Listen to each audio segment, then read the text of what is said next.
Hai semua, selamat datang ke channel Pen Merah. Kali ni Cik Kia nak kongsi tentang ni pula.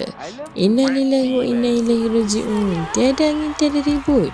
Siti Nurhaliza meninggal dunia. Melampau. Apa ceritanya ni?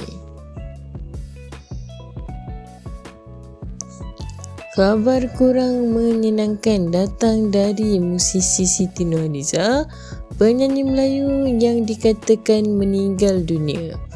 Khabar Siti Nurhaliza meninggal dunia dibagikan oleh channel YouTube beranda viral. Dalam video tersebut tertulis judul berikut: Innallilah, Siti Nurhaliza meninggal dunia. Rumah duka dipadati pelawat dan artis. Video yang ditulis Rabu 31 Mei 2023 itu mencantumkan foto Siti Nurhaliza yang dikelilingi karangan bunga. Terdapat pula foto mobil jenazah, kereta jenazah dan jenazah yang sedang didoakan bersama di rumah.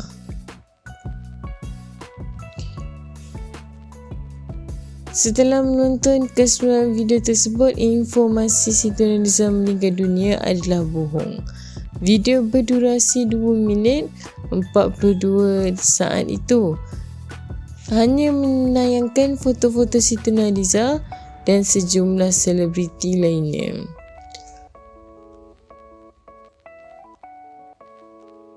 Kemudian netizen melemparkan tanggungjawab dengan membahaskan akaun Facebook Fabi. Netizen menyebut akaun tersebut yang pertama membagikan khabar Siti Nurhaliza meninggal dunia. Namun dalam video tak ditampilkan bukti post akaun tersebut dan tak ada bukti kredibel yang lainnya. Berdasarkan penjelasan di atas, khabar meninggalnya dunia Siti Nurhaliza adalah tidak benar. Konten tersebut memuat judul yang menyesatkan. Malaysia! Terima kasih kerana anda memilih untuk berada merah, pen biru, you marah, I love you. Tiba. Sudah bersedia? Diulangi, artikel ini diambil dari artikel berkenaan. Sebagai penggemar media hiburan, harus berhati-hati dalam memilih sesuatu isu. Kami tidak bertanggungjawab kerana pihak kami tidak tahu kesahihan berita yang dikeluarkan.